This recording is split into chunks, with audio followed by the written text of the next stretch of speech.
تعریفوں کے لائق اللہ تبارک و تعالی ہے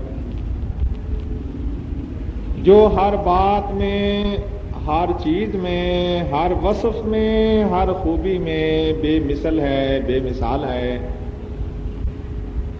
اس کو جب کوئی دیکھنا چاہے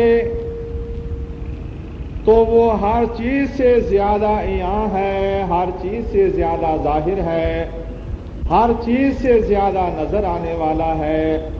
اگر کوئی اس کو سمجھنا چاہے تو وہ ہر چیز سے زیادہ مخفی ہے، ہر چیز سے زیادہ پوشیدہ ہے، ہر لحاظ سے سمجھ سے بالا تر ہے۔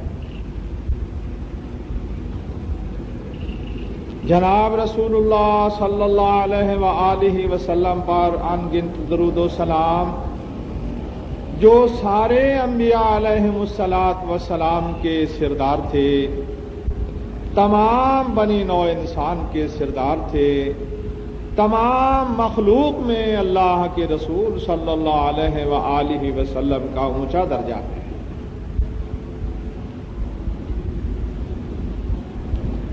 سورہ اعراف کی ایک آیت میں نے آپ کے سامنے تلاوت کی ہے۔ اللہ تبارک و تعالی نے فرمایا کہ عادیوں کی یہ صورتحال تھی کہ وہ بڑے مغرور تھے، بڑے متکبر تھے،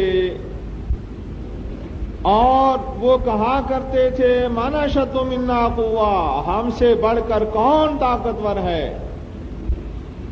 اللہ ذوالجلال والاکرام نے ان کی اس غلط فہمی کو دور کرنے کے لیے، ان کو راہ راست سمجھانے کے لیے کتنی زبردست دلیل دی۔ فرمایا اولم یروا، کیا ان کو معلوم نہیں ان اللہ الذی خلقہم، جس رب تعالی نے ان کو پیدا کیا، ہوا اشد منہم قوہ، وہ طاقت میں ان سے زیادہ، وہ طاقت میں، وہ قوت میں ان سے زیادہ۔ اللہ تعالیٰ نے فرمایا وَكَانُوا بِآيَاتِنَا يَجْحَدُونَ، وہ ہماری آیات کا انکار کیا کرتے تھے۔ اللہ سبحانہ و تعالیٰ نے قرآن پاک میں پہلی امتوں کے حالات اس لیے بیان فرمائے تاکہ آج کا نافرمان، اللہ ذوالجلال والاکرام کے احکام سے سرکشی کرنے والا اور خود سری دکھانے والا، من چلا اپنی مرضی کرنے والا سمجھ جائے کہ مجھ سے پہلے ایسے لوگ گزرے ہیں جنہوں نے اپنی مرضی کی، وہ طاقت میں ہم سے کہیں زیادہ تھے۔ اللہ ذوالجلال والاکرام نے فرمایا وَعَمَرُوهَا أَكْثَرَ مِمَّا عَمَرُوهَا، انہوں نے زمین کے اندر وہ کارنامے دکھائے جو آج کے لوگ کارنامے نہیں دکھا سکتے۔ یہ اللہ ذوالجلال والاکرام کا فرمان، زمین کے اندر، زمین کے اوپر، اپنے ملک میں، اپنی آبادیوں میں انہوں نے وہ کارنامے دکھائے جو کارنامے بعد والی مخلوق سے زیادہ تھے۔ جوں جوں زمین کی تہوں کی، آثار قدیمہ کی تحقیقات ہو رہی ہیں اور کھدائی ہو رہی ہے، لوگ روز نئے انکشافات کر رہے ہیں، اور آپ دیکھیں گے کہ ایک دن سائنسی ایجادات کا بھی ذکر آنے لگے گا۔ اللہ ذوالجلال والاکرام نے فرمایا کہ وہ مصانع، کارخانے بھی بنایا کرتے تھے، اور ایسی ایسی انہوں نے عمارات بنائی کہ آج بھی انسان کی عقل دنگ ہے کہ انہوں نے اتنی بڑی عمارات کس طرح بنائی۔ آج ان سائنسی حالات کی موجودگی میں اتنی بڑی عمارات کا بنایا جانا ناممکن ہے، حتیٰ کہ جب انسان کسی چیز کے سمجھنے سے عاجز ہو جاتا ہے تو وہ عجیب و غریب کہانیاں گھڑ لیتا ہے اور اوہام پرستی میں پڑ جاتا ہے۔ تو کچھ لوگوں نے یہ کہا کہ یہ عمارات بنانے میں آسمانی دیوتاؤں نے ان کا ہاتھ بٹایا، اتنے اتنے بڑے پتھر آج کرینے اٹھا کر عمارتوں میں نہیں لگا سکتی، انہوں نے اس وقت ان پتھروں کو کیسے اتنی بلندی پر پہنچا دیا؟ یہ ناممکن ہے۔ ان لوگوں نے آسمانی دیوتاؤں سے کام لیا، آسمانی دیوتا ان کے مسخر تھے، اور انہوں نے یہ بڑے بڑے پتھر اٹھا کے اتنے اونچے چن دیے۔ میرا عرض کرنے کا مقصد اللہ تعالیٰ نے فرمایا عمروہا اکثر مما عمروہا، انہوں نے زمین پر وہ کارنامے دکھائے جو بعد والوں نے کارنامے نہیں دکھائے۔ یہ جو انہوں نے کہا تھا من اشد منا قوہ، ہم سے بڑھ کر کون طاقتور ہے، اور لوگ کہتے ہیں کہ وہ جسمانی لحاظ سے بڑے طاقتور تھے۔ اللہ تعالیٰ نے فرمایا الم تر کیف فعل ربک بعاد، میرے نبی تم نے دیکھا نہیں اللہ ذوالجلال والاکرام نے عاد کے ساتھ کیا سلوک کیا؟ کون سے عاد؟ ارم ذات العماد، وہ ستونوں والا بڑے اونچے قد والا ارم، یعنی عاد کا لقب تھا ارم، التی لم یخلق مثلها فی البلاد، وہ عادی لوگ، وہ عاد قوم عاد جن جیسا دنیا میں پیدا نہیں کیا گیا۔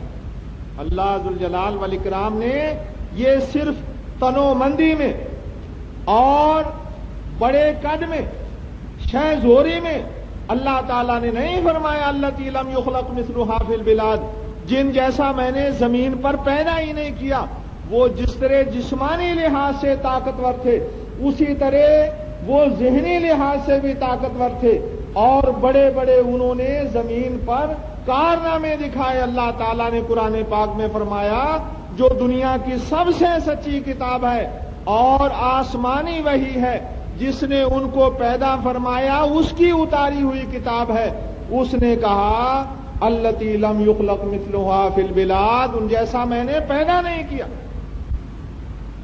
اور دنیا کے لوگوں نے یہ سمجھ لیا کہ وہ صرف تنو توش میں، قد آوری میں، ڈیل ڈول میں، قدامت جسامت کے اندر بڑے تھے، نہیں، وہ جسمانی لحاظ سے بھی بڑے تھے، اور وہ اس قدر شہ زور تھے، اس قدر طاقتور تھے۔ جیسے میں نے پہلے کہا کہ یہ دنیا کے لوگوں کا اصول ہے، جہاں وہ سمجھ نہیں سکتے وہ اوہام پرستی میں پڑ جاتے ہیں، اور یا پھر وہ ایسے دلائل گھڑ لیتے ہیں کہ جو دلائل اس کو اس میں بے بس ہونے کے لیے سچا ثابت کر دیں۔ وہ ایسے دلائل گھڑ لیتے ہیں کہ جی آسمانی دیوتاؤں نے وہ پتھر اٹھا کے اوپر پہنچائے، چونکہ انسان آج پہنچا نہیں سکتا، اس لیے کہا کہ آسمانی دیوتا اترے تھے، انہوں نے پتھر اٹھا کے وہاں پہنچائے۔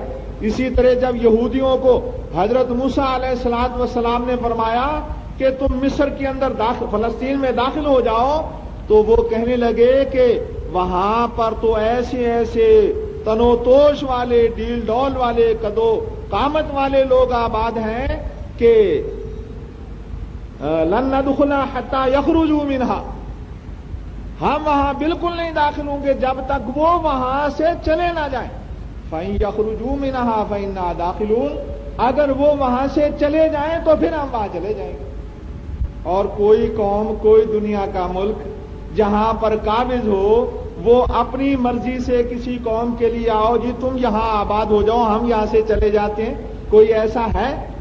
انہوں نے یہودیوں نے اپنی مجبوری کو ظاہر کرنے کے لیے یہ کہانی گھڑ لی کہ وہ اتنے اتنے بڑے قد آور لوگ تھے، اس قدر طاقتور لوگ تھے، اونچی قامت والے، اونچے قد والے لوگ، کہ کتابوں میں روح المعانی میں لکھا ہے وَكِذْبٌ مِّنَ الْأَكَاذِيبِ، ایک جھوٹ یہ بھی ہے کہ وہ اتنے قد آور لوگ تھے، سمندر میں گھس گیا تو سمندر اس کے گھٹنے گھٹنے آ رہا تھا۔ سمندر میں ایک شخص گھس گیا تو سمندر اس کے گھٹنے گھٹنے آ رہا تھا، اور اس نے سمندر سے ایک مچھلی پکڑی اور یوں سورج کے قریب کر دی اور بھون کے پھر اس نے کھا لی۔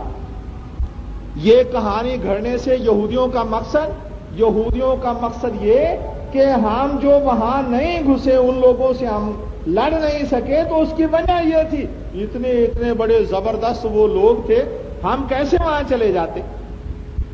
جب وہ کم ہمت پڑ گئے جیسے کہ مسلمان کم ہمت پڑ گئے، وہ اندلس کو، اسپین کو فتح کرتے کرتے کرتے کرتے ایک حد پر پہنچے، جنوبی فرانس تک جب وہ پہنچے اور وہاں کا بھی علاقہ انہوں نے فتح کر لیا، اور پھر ان میں غلطیاں آنے لگی، نافرمانیاں آنے لگی، عورتوں کے اور زر و جواہر کے وہ حریص ہو گئے، دولت کے پجاری بن گئے۔ ایک دفعہ عیسائیوں کی بہت بڑی فوج آئی، مسلمان لڑنے کے لیے ان کے سامنے میں آئے، اور عیسائیوں کو معلوم تھا، فرانسیسیوں کو معلوم تھا کہ ہم ان سے لڑ نہیں سکتے، ہیلا کریں، اور انہوں نے یہ ہیلا کیا کہ کچھ لوگ تو ان کے سامنے کھڑے رہے، اور کچھ لوگ فوج کے ایک طرف سے ہو کے پیچھے، انہوں نے جو مسلمانوں نے زر و جواہرات، سونا چاندی، خزانے رکھے ہوئے تھے، لوٹ مار کے مال غنیمت کے، اس پر حملہ کرنے کے لیے وہ بڑے۔ حملہ نہیں کرنا مقصد تھا، صرف بتانا مقصد تھا کہ ہم وہ دولت لینے جا رہے ہیں جو تم نے پیچھے رکھ چھوڑی ہے۔ مسلمان مقابلہ چھوڑ کر عیسائیوں سے اپنی دولت بچانے کے لیے بھاگے، جو سامنے کھڑے تھے انہوں نے یکدم ان پر حملہ کر دیا، اور کچھ آگے سے تھے کچھ پیچھے سے، مسلمانوں کی صفیں ٹوٹ گئی، ترتیب ختم ہو گئی، عیسائیوں نے کشت و خون کر کے کشتوں کے پشتے لگا دیے، لاشوں کے ڈھیر لگا دیے۔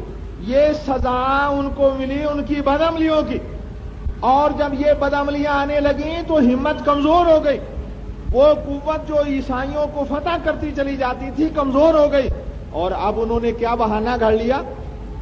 یہ بہانہ گھڑ لیا کہ جی ہم جب فلاں جگہ پر پہنچے تو ایک پتھر ہمیں ملا جس چٹان پر لکھا ہوا تھا، اے بنو اسماعیل تم یہاں سے لوٹ جاؤ، اے حضرت اسماعیل علیہ السلام کی اولاد تم یہاں سے لوٹ جاؤ، اگر تم لوٹے نہیں تو تم برباد ہو جاؤ گے۔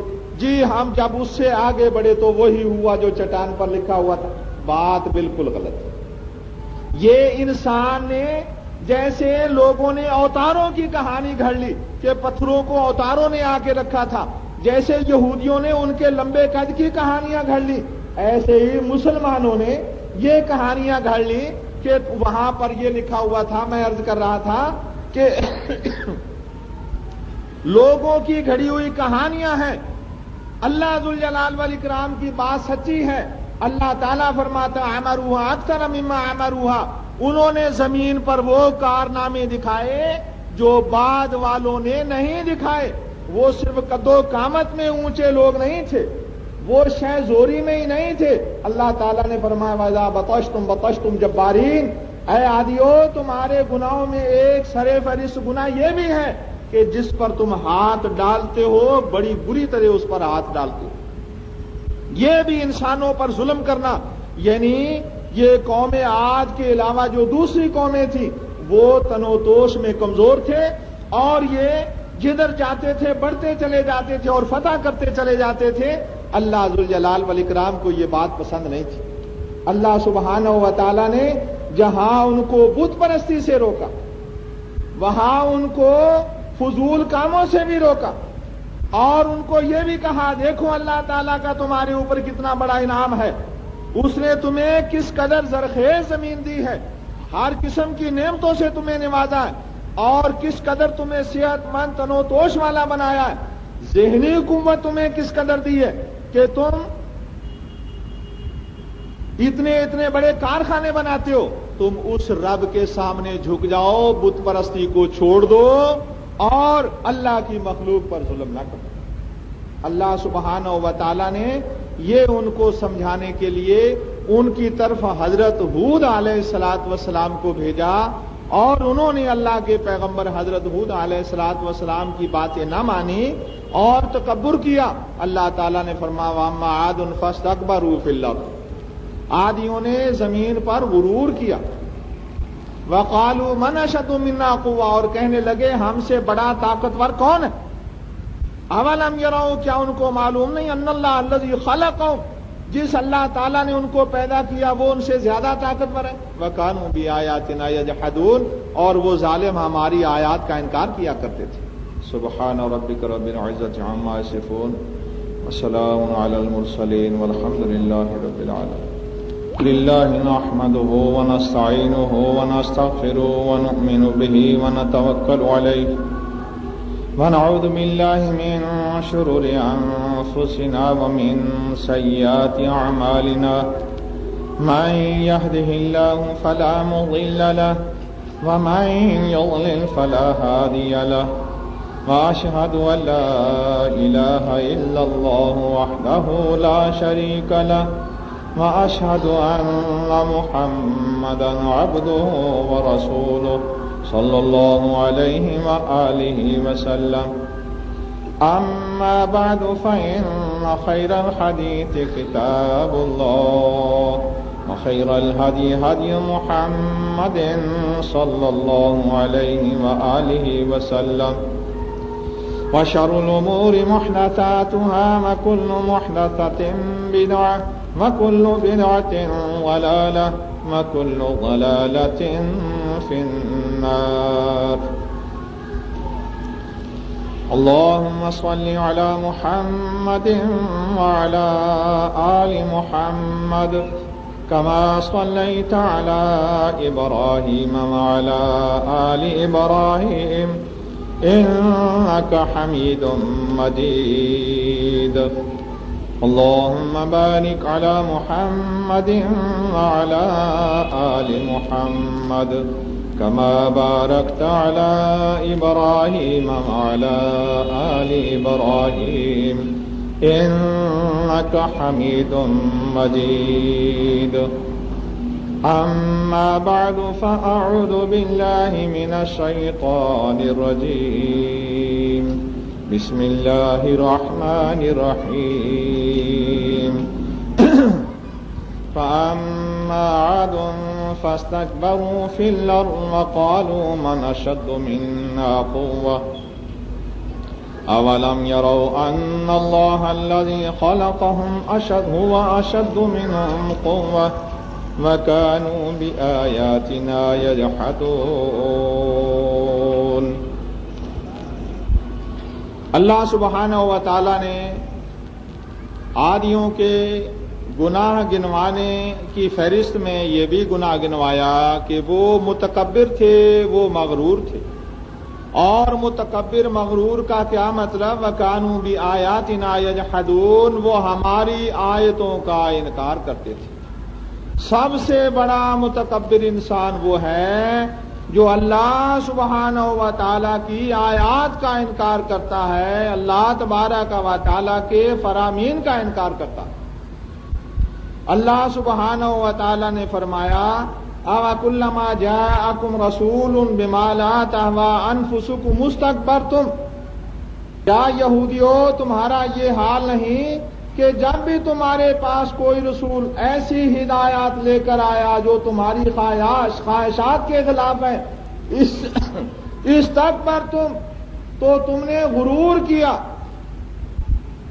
اللہ سبحانہ و تعالیٰ کے احکامات کو نہ مان کر اپنی طاقت پر، اپنی قوت پر، اپنی دماغی شہزوری پر گھمنڈ کر کے انہوں نے اللہ سبحانہ و تعالیٰ کے احکامات کو ٹھکرا دیا. حضرت ہود علیہ السلام کی ہدایات کو انکار کر دیا اور کہنے لگے فاتنا بما تعدنا ان كنت من الصادقین. اے ہود، اگر تو سچا ہے روز بروز کی دھمکیاں چھوڑ، جو تو ہمیں دھمکیاں دے رہا اس کو لے آ.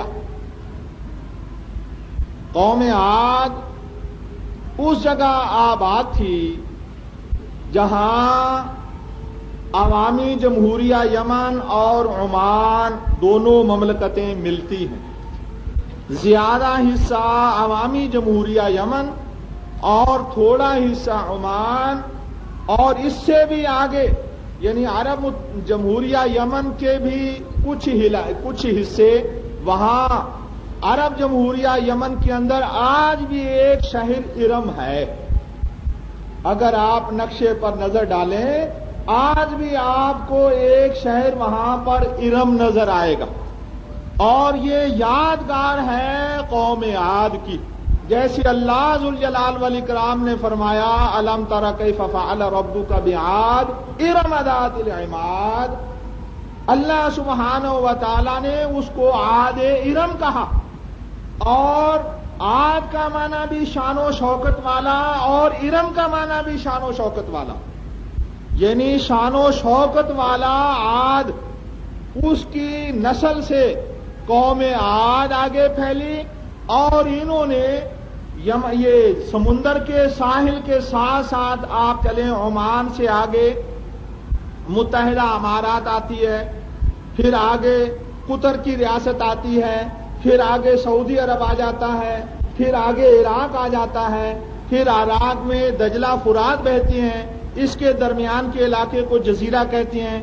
یہ پورا علاقہ، اور پرانے وقتوں میں بابل جو ملک آباد تھا اور اس شہر کے نام پہ وہ عراق کے اندر تھا، پھر شام، اردن، فلسطین، یہ پورا علاقہ انہوں نے قبضہ کر لیا، اور پھر مصر کے اندر یہ داخل ہو گئے، اور یہ پھیلے سارے کے سارے حضرت آدم علیہ السلام کی اولاد سے۔ یہ انسان کا سب سے پہلا مسکن ہے۔ قرآن پاک میں مکہ المکرمہ کا نام ہے ام القری، بستیوں کی ماں۔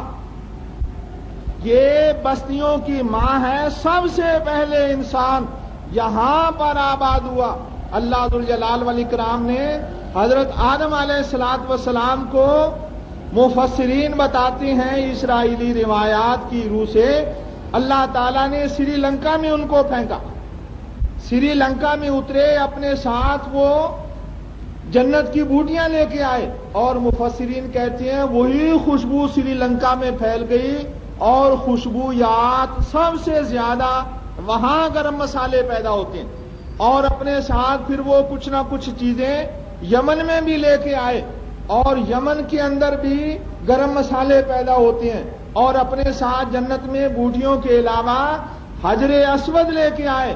اور جب وہاں سے سری لنکا سے ہندوستان کے اندر، بھارت کے اندر حضرت آدم علیہ السلام گھسے، وہ جگہ جو سری لنکا اور بھارت کو ملاتی ہے، تھوڑا سا درمیان میں سمندری حصہ، اس میں بھی جزیرے ہیں، آج بھی نقشے پر اس کا نام پل آدم لکھا ہوا، آج بھی اس جگہ کا نام پل آدم ہے۔ وہاں سے حضرت آدم علیہ السلام چلتے ہیں، اور وہ ایران میں، عراق میں، سعودی عرب میں ہوتے ہوئے پھر وہ مکہ المکرمہ میں آئے۔ عرفات میں حضرت آدم کی اور حضرت حوا کی ملاقات ہوئی، اور ہندوستان کے کئی مورخین اپنے وطن ہندوستان کی فضیلت ثابت کرنے کے لیے یہ روایات لائے ہیں، اور علامہ اقبال نے اپنی ایک نظم لکھی ہے میرا وطن وہی ہے، وہ انہی روایات کی طرف اشارہ کرتے ہوئے انہوں نے اپنے وطن کی تعریف کی ہے۔ وہ ہر شخص اپنے وطن کی تعریف کرتا ہے۔ محمود غزنوی نے ہندوستان پر حملے کیے، لیکن وہ جلدی لوٹ جاتا تھا۔ ہندو کہتے ہیں کہ وہ لٹیرا تھا، وہ لٹیرا نہیں تھا، اس کے وطن میں یہ مشہور تھا کہ ہندوستان بزدلوں کا علاقہ، اور جو وہاں زیادہ رہے گا وہ بزدل ہو جائے گا۔ اس کے ذہن میں یہ بات تھی، وہ آتا تھا اور ان کے بڑے بڑے بت توڑ کے واپس لوٹ جاتا تھا کہ میرے اندر کم ہمت ہی نہ پیدا ہو جائے، میں کمزور نہ پڑ جاؤں، اور بزدل نہ میرے اندر آ جائے۔ اور وہ اس قدر بلند ہمت آدمی تھا کہ آخر میں اس کو تپ ہو گیا، اور وہ بڑا لاچار ہو گیا، لیکن پھر بھی لیٹتا نہیں تھا، تکیہ لگا کے بیٹھا رہتا تھا تاکہ اپنے آپ کو چوکس رکھے، باہمت رکھے۔ میرا عرض کرنے کا مقصد، حضرت آدم علیہ السلام وہاں سے چلے، اللہ تعالیٰ نے ان کو سری لنکا میں، اور حضرت حوا رضی اللہ عنہ کو اللہ تعالیٰ نے جدے میں پھینکا۔ جدہ عربی میں دادی نانی دونوں کو کہتے ہیں، اور اسی لیے اس کا نام جدہ پڑ گیا، اس لیے کہ یہاں حضرت حوا اللہ تعالیٰ نے پھینکی تھی۔ حضرت آدم علیہ السلام کو سری لنکا میں، حضرت حوا رضی اللہ عنہ کو جدہ میں، اور ان دونوں کی ملاقات عرفات کے میدان میں ہوئی، اور پھر وہ حج کر کے بیت اللہ بنایا انہوں نے۔ سب سے پہلے مفسرین لکھتے ہیں بیت اللہ اللہ کے فرشتوں نے بنایا، اس کے بعد بیت اللہ حضرت آدم علیہ السلام نے بنایا، اور یہ جو موجودہ بیت اللہ یہ 7ویں مرتبہ نہ بنا ہوا۔ تو حضرت آدم اور حضرت حوا یہاں آباد ہو گئے، اور یہاں بستی کی آبادی شروع ہوئی، اس لیے اس کا نام ام القری، بستیوں کی ماں۔ یہاں سے انسانی آبادی شروع ہوئی، اور پھر وہاں سے اللہ تعالیٰ کے حکم سے یہ قومیں مٹ گئیں، حضرت نوح علیہ السلام نے اپنی قوم کو سمجھایا، وہ باز نہیں آئے اور وہ لوگ مٹ گئے، قوم نوح مٹ گئی اور ان کا ایک بیٹا کنعان بھی مٹ گیا۔ حام سام یافس 3 آدمیوں کی اولاد میں پھر دنیا اللہ ذوالجلال والاکرام نے پھیلائی۔ اسی لیے حضرت نوح علیہ السلام کو آدم ثانی کہا جاتا، اور ہندوستان کی مذہبی کتابوں میں بھی حضرت نوح علیہ السلام کا ذکر آتا ہے، اور حضرت نوح علیہ السلام کا نام مانو کہا گیا ہے۔ مانو کا معنی نسل انسانی کا جد اعلیٰ، نسل انسانی کا سب سے بڑا بزرگ۔ مانو کا ہندی معنی سنسکرت کے اندر، یعنی میرا عرض کرنے کا مقصد وہاں سے پھر قوم پھیلی، اور یہ جو قوم عاد ہے یہ سام کی اولاد، اور آج بھی تاریخوں میں سامیہ لکھا ہوا ہے، انگریز بھی تحقیق کرتے ہیں، یورپین لوگ، انہوں نے بھی لغات سامیہ، سامیہ، اور عرب لوگ ان کو عرب باعدہ کہتے ہیں، جو عرب برباد ہو گئے، یا عرب اولا کہتے ہیں، اور قرآن پاک نے ان کو عاد اولا کہا۔ مقصد کہنے کا یہ حضرت نوح علیہ السلام کے بیٹے حضرت سام کی اولاد سے، یہ ہود علیہ السلام کی قوم عاد یہ ان سے تھے، اور اللہ ذوالجلال والاکرام نے ان کو سمجھانے کے لیے حضرت ہود علیہ السلام کو بھیجا۔ اللہ تعالیٰ نے فرمایا وارسلنا الی ہود اخاہم وارسلنا الی عاد اخاہم ہودا، ہم نے عادیوں کی طرف ان کے بھائی حضرت ہود علیہ السلام کو مبعوث کیا، اور ان 5 بتوں کی، جن 5 بتوں کی حضرت نوح علیہ السلام کی قوم عبادت کرتی تھی، سورہ نوح میں ان کے نام ہیں ود، سواع، یغوث، یعوق، نصر، یہ 5 بت ان کے بت تھے، اور انہی بتوں کی آگے چل کے پھر عربیوں نے بھی عبادت کی۔ وہ شرک بھی کرتے تھے، اللہ کی مخلوق پر ظلم بھی کرتے تھے۔ اللہ کے پیغمبر حضرت ہود علیہ السلام نے فرمایا کہ تم بتوں کی عبادت بھی چھوڑ دو، ایک رب تعالیٰ کی عبادت کرو اور اللہ کی مخلوق پر ظلم نہ کرو۔ اللہ تعالیٰ نے تمہیں کس قدر قوت دی ہے، تم اس کے سامنے جھک جاؤ۔ انہوں نے حضرت ہود علیہ السلام کی باتیں نہ مانی، بلکہ ناجائز ناروا سختی کے ساتھ ان کو کہا فاتنا بما تعدنا، جس چیز کی ہمیں دھمکی آپ دیتے ہیں وہ آپ لے آئیے، وہ اللہ کا عذاب آپ لے آئیے۔ اللہ ذوالجلال والاکرام نے ان کی یہ برائی فرمائی اور ان پر اللہ تعالیٰ نے قحط ڈال دیا۔ یہ اللہ سبحانہ و تعالیٰ کی سنت رہی ہے کہ اللہ ذوالجلال والاکرام کی جب نافرمانی زیادہ ہو جاتی ہے تو زمین پر اس کے عذاب آنے لگتے ہیں، اور اس کے عذابوں میں سے ایک عذاب یہ بھی ہے کہ وہ بارش روک لیتا، وہ قحط ڈال دیتا ہے۔ آج آپ دیکھتے ہیں دنیا کے مختلف ممالک پر، دنیا کے مختلف حصوں پر آج بھی قحط کی صورت ہے۔ اللہ کے رسول صلی اللہ علیہ وآلہ وسلم کی یہ تو دعا ہے، یہ رحمت للعالمین کی دعا ہے۔ اللہ کے رسول صلی اللہ علیہ وسلم نے 3 دعائیں مانگی، اور ان میں سے ایک دعا یہ تھی، پہلی دعا یہ تھی کہ یا اللہ میری قوم کو، میری امت کو یک لخت نہ مٹا دینا۔ اللہ تعالیٰ نے فرمایا منظور، مسند احمد کی حدیث ہے۔ دوسری دعا اللہ کے رسول صلی اللہ علیہ وسلم نے یہ فرمائی، یا اللہ غیر میری امت پر غالب آ جائے اور میری امت مغلوب ہو جائے، یعنی پوری کی پوری، ایسا نہ ہو۔ اللہ تعالیٰ نے یہ بھی منظور فرما لی، اور اللہ کے رسول صلی اللہ علیہ وسلم کی دعا سچی، اللہ تعالیٰ کا قبول فرمانا سچا۔ ہم میں سے جب لوگ ان کے ساتھ نہ مل جائیں، غیر ہم پر غالب نہیں آ سکتا۔ مسلمان ایک مٹھی ہوں تو کافر ہم پر غالب نہیں آ سکتا۔ افغانستان میں روس نے کچھ لوگوں کو خرید لیا اور کچھ لوگوں کو امریکہ نے خرید لیا۔ یہ بین الاقوامی گنڈے ہیں، اور یہ اپنے اپنے مفادات کی نگرانی کرتے ہیں۔ نہ ان کو پاکستان کے ساتھ کوئی خیر خواہی ہے، اور نہ ان کو کسی مسلمان قوم سے خیر خواہی ہے، ان کو اپنے مفادات سے خیر خواہی ہے۔ نہ سوشلسٹ ہمارا دوست ہے، نہ عیسائی ہمارا دوست ہے، نہ ہندو، یہودی، سکھ ہمارا دوست ہے۔ اللہ کے رسول صلی اللہ علیہ وسلم نے فرمایا الکفر ملت واحدہ، سارے کے سارے کافر ایک ہی ہیں میری امت کے دشمن. ہمارے میں سے ہم میں سے کچھ لوگ ان کے ساتھ مل جاتے ہیں اس لیے غیر غالب آ جاتے ہیں.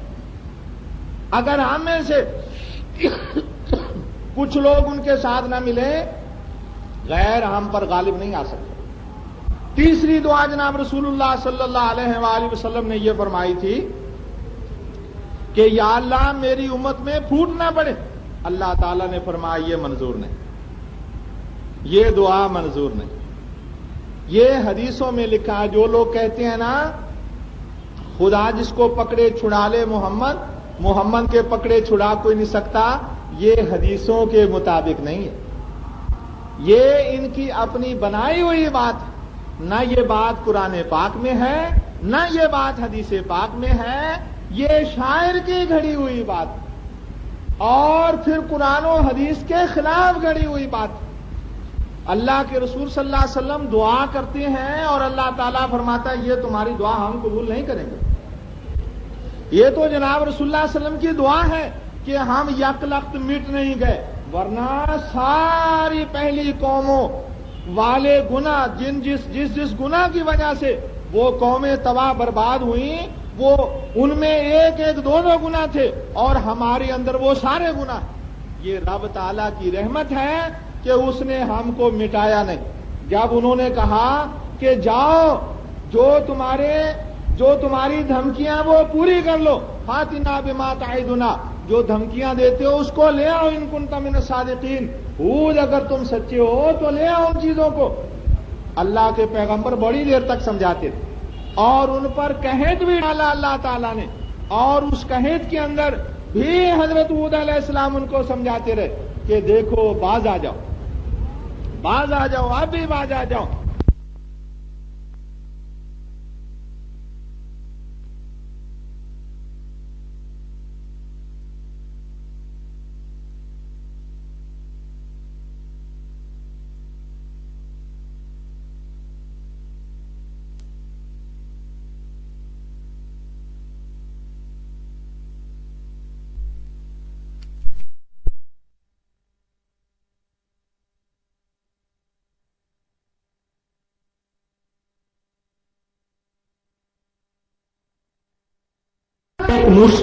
حضرت یوسف علیہ السلام کے زمانے میں بھی 7 برس مسلسل قید پڑا تھا, مسلسل 7 برس قید پڑا تھا, اور اس قدر غلے اناج کی کمی ہو گئی تھی.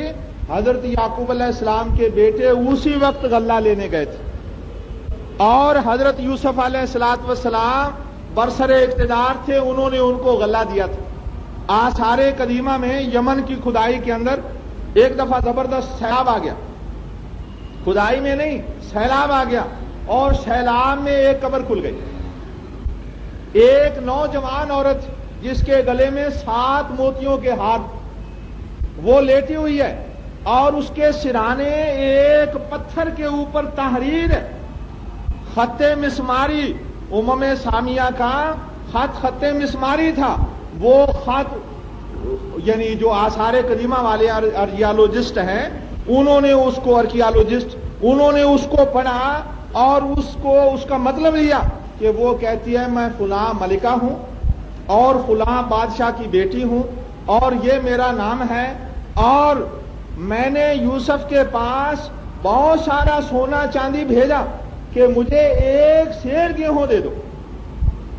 ملکہ نے بہت سارا سونا چاندی بھیجا یوسف کے پاس, میں نے بھیجا خطبے میں لکھا ہے, اور میں نے کہا 1 سیر مجھے گیہوں دے دے, مگر یوسف نے مجھے گیہوں نہیں دیے. میں نے اپنی رعایا سے کہا کہ میرے موتی پیس کے مجھے آٹا بنا کے دو, مگر اس آٹے نے مجھے کام نہیں دیا, اور آخر میں بھوک سے مر گئی. اور جو عورت میرے یہ زیورات پہنے گی اس کا وہی حال ہوگا جو میرا حال ہوا. میرا عرض کرنے کا مقصد, اور وہ بتاتے ہیں یہ 1800 برس قبل مسیح کی بات, 1800 برس قبل مسیح, حضرت عیسیٰ علیہ السلام سے 1800 برس پہلے. یعنی یہ آثار قدیمہ کی بات قرآن پاک کو سچا کر دیتی ہے. تزرعون 7 سنین دابا تم 7 برس تو گیہوں کاشت کرو گے گیہوں، اور پھر تم پر 7 برس قید پڑے گا۔ حضرت یوسف علیہ السلام کے ساتھ 2 آدمی قیدی ہیں، ایک شخص کو دونوں کو خواب آیا، حضرت یوسف علیہ السلام نے تعبیر بتائی، ایک کو بتائی تم پھانسی لگ جاؤ گے، دوسرے کو بتایا تم رہائی پاؤ گے، بادشاہ کے ملازم بن جاؤ گے، جیسے پہلے تم ملازم تھے اس کو یعنی شربت نکال کے دو گے۔ میں ختم کرنے والا ہوں خطبے کو۔ تو حضرت یوسف علیہ السلام کے مطابق وہ تعبیر پوری ہو گئی۔ پھر بادشاہ کو خواب آیا کہ میں نے دیکھا ہے کہ 7 موٹی تازی گائیاں ہیں اور 7 دبلی گائیاں، اور موٹی تازی گائیوں کو دبلی گائیاں کھا گئیں۔ اور اس خواب کا کیا مطلب، تو کچہری میں کسی نے نہیں بتایا۔ اس شخص کو یاد آیا حضرت یوسف علیہ السلام کا، وہ فوراً حضرت یوسف علیہ السلام کے پاس گیا۔ حضرت یوسف علیہ السلام نے فرمایا 7 برس خوشحالی کے اور اس کے بعد 7 برس قید سالی کے۔ اور یہ اس وقت کا واقعہ ہے، وہ ملکہ یمن کی ملکہ بھیجواتی ہے سونا چاندی، لیکن وہاں غلہ وہاں کے لوگوں کے لیے نہیں ہے۔ حضرت یوسف علیہ السلام نے نہیں بھیجوایا۔ قرآن پاک کی بات کتنی سچی ثابت ہوئی ان کے منہ سے، غیروں کے منہ سے۔ ہم اس کو آسمانی کتاب سمجھتے ہیں، ہم تو سچا مانتے ہیں، لیکن غیروں کے منہ سے اللہ کی کتاب کتنی سچی ثابت ہوئی وہ بتا رہے ہیں۔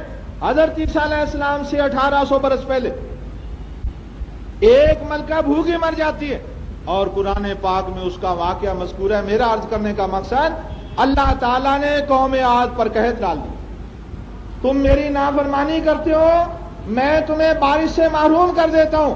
اور جب بارش سے وہ محروم ہوئے، حضرت ہود علیہ السلام آپ نہیں سمجھا رہے، پیغمبروں کا کام خیر خواہی کرتے رہنا اور بھلائی چاہنے سے باز نہیں آنا، حتیٰ کہ اللہ تعالیٰ کا وقت پورا ہو گیا اور اللہ ذوالجلال والاکرام کے عذاب آنے کا وقت پاس آ گیا، قریب آ گیا۔ اللہ سبحانہ و تعالیٰ نے فیصلہ فرما لیا، اور وہ کہنے لگے کہ بہت عرصہ ہو گیا قحط پڑے ہوئے۔ اپنے کچھ آدمیوں کو وہ کہتے ہیں جاؤ تم بیت اللہ جا کے دعا کرو۔ یہ بھی انسانوں کے اندر مقدس مقام چلا آیا۔ بیت اللہ تاریخ میں، یعنی جس کو کہتے ہیں نا قبل تاریخ، تاریخ سے پہلے کی باتیں، اس وقت سے اللہ کا گھر مقدس چلا آ رہا۔ جب سے زمین پر انسان آیا ہے، اس گھر کا احترام ہی انسان کرتا آیا۔ کہنے لگے جاؤ اس گھر میں جا کے دعا کرو، وہاں اس کا ماموں رہتا تھا۔ میں نے عرض کیا نا پہلے کہ سب انسانی آبادی مکہ سے شروع ہوئی ہے، اس لیے اللہ ذوالجلال والاکرام نے اس کو ام القریٰ فرمایا۔ جاؤ تم جا کے دعا کرو، وہاں ماموں ہیں۔ وہ ان کے پاس گئے، ماموں نے کھانے کو دیا، شراب پینے کو دی۔ 2 لونڈیاں ہیں اس کی خوبصورت جوان، وہ ناچ رہی ہیں، روزانہ ڈانس دیکھتا ہے، وہ کھانے کو ملا، پینے کو ملا۔ پھر انسان کو تفکرات بھول جاتے ہیں، جب کھانے پینے کو ملو، نعمتیں آسائشیں پوری ملے، پھر اللہ کے بارے میں شک کرنے لگتا، معلوم نہیں کوئی ہے بھی یا نہیں۔ معلوم ہوتا ہے یہ تو حد نظر ہے، آسمان نہیں ہے۔ یہ ستارے، یہ زمین آسمان، یہ تو جی نیچرلی بن گئے، خود بخود بن گئے، اور کوئی اللہ نہیں ہے، صرف نیچر ہے جی، نیچر، دیٹس نیچر۔ وہ تو سب آٹومیٹیکلی بن گیا۔ ایک بہت بڑا سیارہ تھا، وہ سورج کے قریب آیا اور سورج کی لہروں، سورج کی شعاؤں سے اس میں تموج پیدا ہوا، اس میں چھینٹے اڑے۔ ایک چھینٹا زمین ہے، ایک چھینٹا چاند ہے، اور باقی یہ مریخ مشتری، یہ چھینٹے ہیں، یہ تو اس بڑے سیارے کے چھینٹے ہیں۔ اور پھر کہنے لگے انسان ایک پانی کی ایک کیڑا تھا چھوٹا سا، بڑھتے بڑھتے مچھلی بن گیا، بڑھتے بڑھتے بندر بن گیا، پھر اور اس کے بعد انسان بن گیا۔ لیکن یہ پہلے وقتوں میں بندر سے انسان بنا۔ آج بھی تو کوئی لا کے دکھاؤ نا، کچھ بندر بن چکا اور کچھ انسان بن چکا ہو۔ افریقہ کے بڑے بڑے جنگلات آج بھی موجود ہیں، آج وہ سلسلہ کیوں رک گیا؟ یہ وہ اٹکل قیاس کی باتیں۔ اللہ تعالیٰ نے فرمایا انہم الا یخرصون، دلیل نہیں کوئی، صرف اٹکل پچو۔ اٹکل پچو وہ پیٹ میں کھانا گیا، پچھلی باتیں بھول گیا، اور اس کو معلوم ہے کس مقصد کے لیے آئے۔ اس نے ایک دن قصیدہ لکھ کے دیا اپنی لونڈیوں کو جب تم آج ڈانس کرو تو یہ قصیدہ تم گانا. اور اس قصیدے میں اس نے تفسیروں میں لکھا, انہوں لونڈیوں نے کہا کہ قوم کی طرف سے ہم نے تو تمہیں دعا کے لیے بھیجا تھا, تم شراب و کباب میں محو ہو گئے.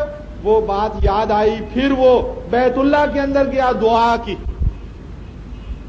دعا قبول ہوئی. کالا بادل چاہتے ہو سفید بادل؟ ذہن میں آیا کہ کالے بادل میں زیادہ بارش ہوتی ہے, یا اللہ میں سیاہ بادل چاہتا ہوں. یہ دعا کی اور ادھر قوم کے اوپر عذاب آ گیا. قرآن پاک میں ہے, وہ کہنے لگے ھذا عارض ممطرنا, یہ بادل ہم پر می برسائے گا. اللہ کے پیغمبر کی باتیں نہیں مانی, اور جس چیز سے برائی سے اللہ کا پیغمبر روکتا ہے وہ نہیں مانی. الٹا وہ کہتے ہیں فاتنا بما تعدنا ان کنت من الصادقین, اے ہود سچے ہو تو لے آؤ جو تم دھمکیاں دیتے ہو, روز کا جھگڑا چھوڑو, لاؤ وہ عذاب لے آؤ. اور جب بادل آ کہنے لگے یہ بادل منہ پر می برسائے گا, اللہ تعالیٰ نے فرمایا کہ ھذا الذی مستعجلتم بہ, یہ وہ عذاب ہے جس عذاب کو تم روز مانگا کرتے تھے, لے آؤ لے آؤ لے آؤ. اور پھر اللہ تعالیٰ نے فرمایا اما عاد فاہلکوا بریح صرصر عاتیہ, ہم نے عذاب بھیجا سخت سرسر, باد سرسر, سخت تند ہوا.